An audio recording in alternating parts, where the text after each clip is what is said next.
Hey everybody, welcome back to my YouTube channel. This channel is about my surgery that I had, the vertical sleeve gastrectomy, and about going from being an obese dad who's been kind of a observer in my kids' lives the last few years to being an active participant. So that's where the fat to fit comes in. And so my name is Matt Hoover, and thanks for checking this out. Tonight, first a recap of how it's going. It's 5 days out. Today was more of an emotional day. Physically, I feel fine, but I realized today while I was in my car during work how much time I've spent thinking about food or eating or planning food or feeling bad. I was bored. I was bored, and it's weird because I never really give it much thought. I was like, oh, I'm hungry. I'm gonna grab something to eat, and I haven't been hungry. Today is actually the day I'm supposed to take my covers off my sutures and my incisions. So maybe we'll do that at the end of this. But what I really want to talk about is a few people ask me, what's the process like before you get the surgery done? And that's a good question, and I'm sure it varies for everyone.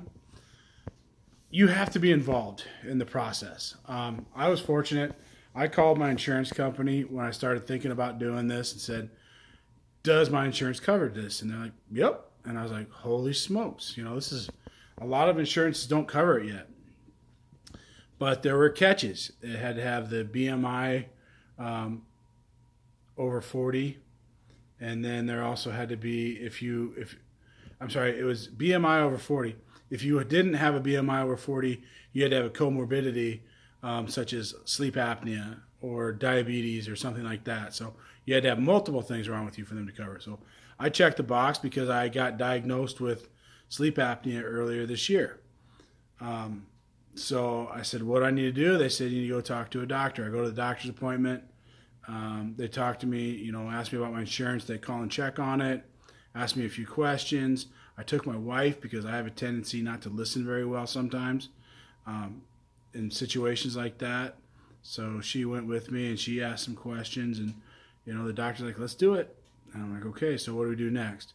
And that's where things got frustrating. So again, this will depend on where you go in their processes, but I had to do multiple things. I had to get signed off by my primary care provider. I had to get an EKG. I had to get an upper GI exam. I think there was something else that I'm probably missing, but that all came out of my pocket. And so that's something to be aware of, is that even if you have insurance and they cover it, you still have to meet your deductible. There's still going to be things that you're going to have to pay for. So you're still going to have to make that investment. It's not like Charlie and the Chocolate Factory where they're like, golden ticket, baby, here you go. It's like, you got to work for it. Okay. And I think that they make it difficult to make sure that you're serious about it. Because I know there were times in the past where I was like, this sucks. I don't want to do this anymore. I'm just going to have surgery. But you got to work through the whole process. And that's how they get you. All right. So you have your insurance, you have your deductible. You have to go through some hoops. When I talked to my doctor, he's like, oh, this usually takes people about 6 weeks. I had everything done within a week. But here's some things that I wish I had known while I was doing that. Okay. So got the EKG, got the internal testing done, had to do a counseling phone session where they check off on you. Something to be aware of. So I did the online one. Now, when I called to set up the appointment, like, yep, we can get you in tomorrow. Oh, great, let's do it. Do an hour session. Then at the end, they're like, oh, how do you want to take care of this bill? And I'm like, well, I have insurance. Well, normally what happens is you pay us, and if there's any left over from the deductible, then we'll take care of it that way. I'm like, okay. So I paid them.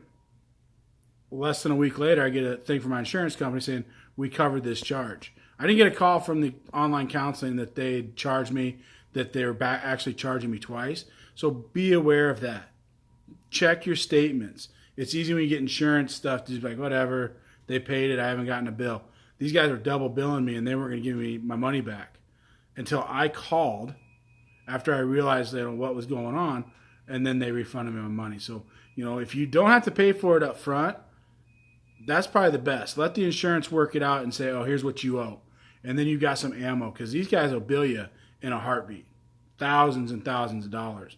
And then all of a sudden you're like, wait a minute. And then there's this, oh, we'll reverse your charges. It'll be a few days. It'll be a few weeks, but we'll reverse them. So the less you have to pay out of pocket up front, the better off you probably are going to be, especially if you're on a tight budget.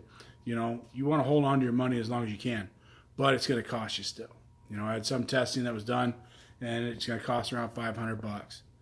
All right, so know what your insurance is going to cover. So that was one of the things that I wish I had known, is how they do things. Then you're going to have probably 2 or 3 more office visits at different places. The important thing that I would say is to make sure that you're very clear with your primary provider of what's going on. Because I was like, hey, doc, I'm thinking about having this weight loss surgery. Great idea. I think you should do it. Because we've been working together for a long time, and I just haven't been that successful. But when I made the appointment, I said I need to come in to get signed off for weight loss surgery. What that really meant was I needed to come in to get signed off for weight loss surgery. He was going to need to write me a letter to my insurance company. I was going to need more blood work done from him, and then they're going to state a medical reason as to why I needed the surgery. So there's really 3 things that needed to be taken care of, and they thought they were just doing one. So what should have taken 1 appointment ended up taking 3 appointments, which pushed my time out. All right, so when you go in, be prepared. Know specifically what your insurance company wants from you. Otherwise, you're going to be paying more. You still have to pay a deduct, your copay every time.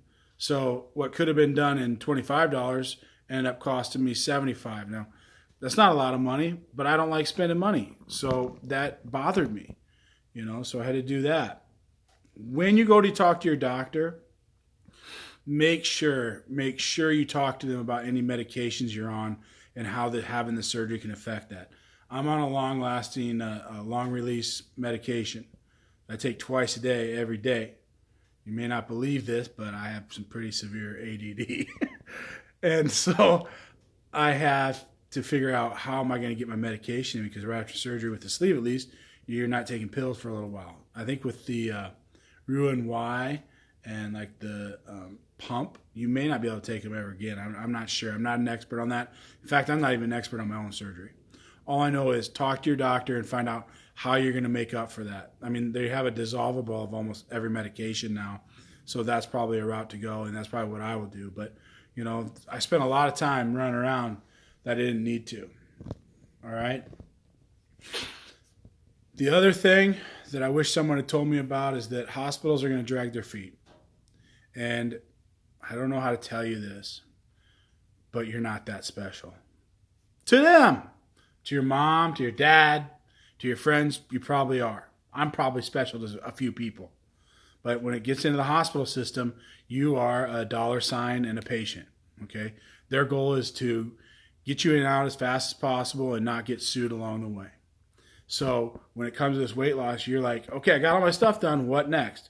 They'll play this back and forth. And this is where you have to be proactive in your own healthcare.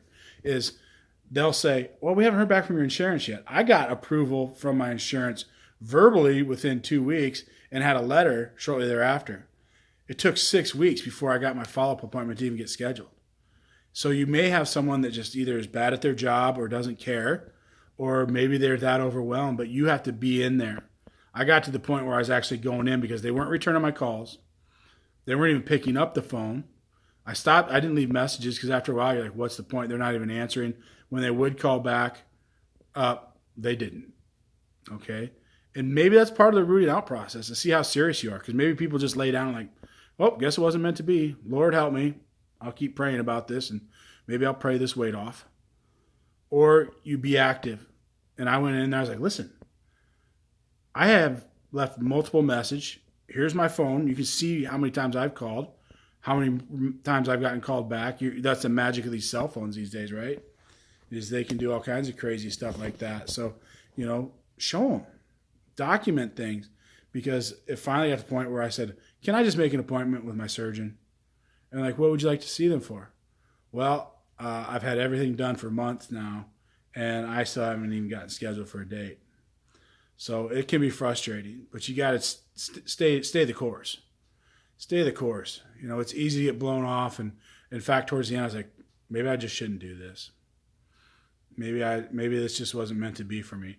And then I get in this little funk, and that's, it's tough. So you got to have the right attitude.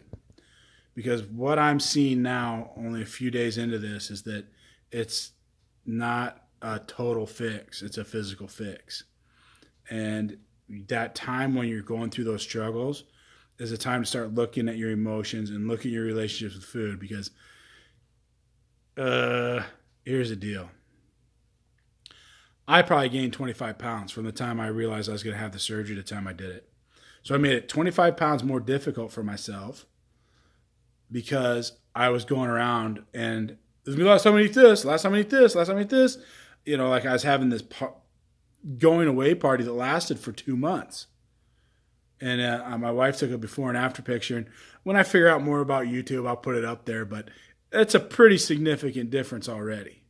But it could have been even more if I hadn't gone nuts. You know, here's the thing. You're not going to never have some things again. You're going to have the right relationship with them, and you're going to have the right amounts. You know, maybe there's foods I'm not going to be able to eat anymore. That's fine. But when I went crazy and was like, I got to have sushi, I got to go to Chinese, got to go to my Chinese buffet one more time, I got to go eat my favorite breakfast burrito that weighs 6 pounds, you know, that's not the way to go into this surgery. Going into it, it's like it's the Last Supper is only going to make it more difficult. Going in there stressed out. Buffet without me? Yeah. There's my son. There's one of the reasons I'm trying to get fit, so I can get up and smack him in the head. But yeah, it's getting that mindset and taking that time. I didn't have to lose any weight before I got my surgery approved. I almost wish I would have had to, because I see a lot of people, as I've done research and watched some videos of people like they had to go on a liquid diet for a couple of weeks and they had to do this and that, because then it's starting to get you mentally prepared. You know, I mentioned in my first video, like I got home and I was just like a stranger in my house because all of a sudden I couldn't eat or go to the fridge and grab what I wanted. Like it wasn't an option. So going on that liquid diet would definitely be helpful. Gosh, I really, in the big scheme of things, here's what I would recommend if you're deciding to have this surgery. Be proactive. Stay on top of your doctor and the staff. Know your insurance plan. Know what you're going to have to cost. And plan out your visits. Know what you want to cover. Be very specific if you have to go to a primary care, because their job is to, get you in and out as fast as possible. If you say, I just need to talk to the doctor about weight loss, that's what's going to happen. And we say, oh yeah, by the way, I need a blood test and I need a letter. They're going to say, oh, well, we didn't know you were going to do that today, so we have to bring you back. Okay, so it's just time added. Don't pay. Let them bill you and see what your insurance covers, and then pay the right amount to people. That psychology visit was $200, but my insurance paid for 190 of it or something.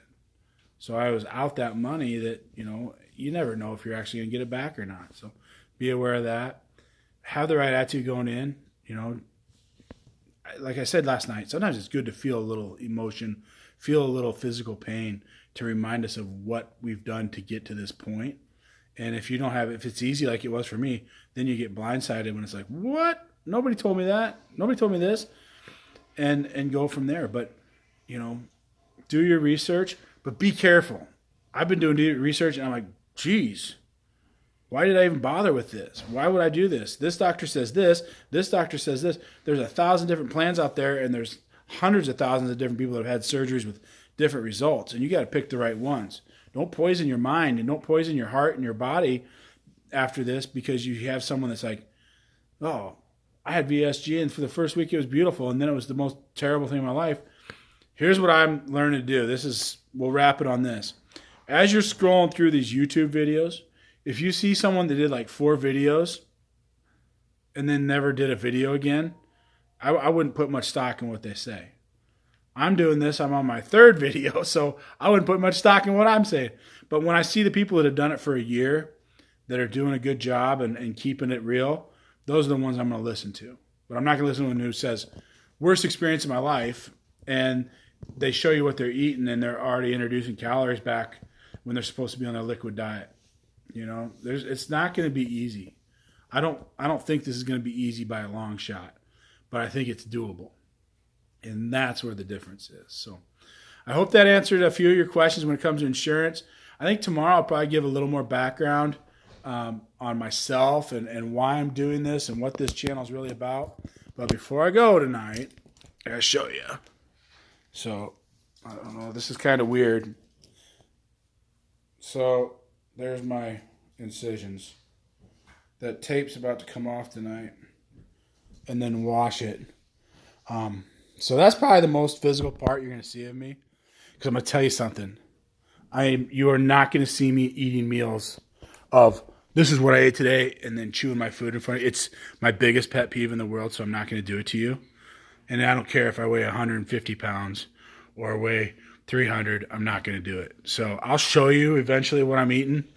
If you guys have questions, you can ask me, and we'll go through that. I got to go through the obligatory. If you like this video, if you like what's in there, like it and subscribe. I've got like 100 subscribers. My kids tell me that's pretty decent for just being a few days. I don't know. And frankly, I don't care. Like, I don't see myself becoming some YouTube guru,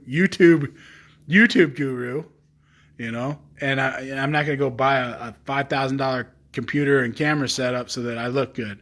Hey, my wife does a nice job of decorating. There's her fall decor, right? And the lighting, not that big of a deal to me. So anyway, I hope you guys all have a great night. Or if you're watching this in the morning, have a great day. Talk to you later.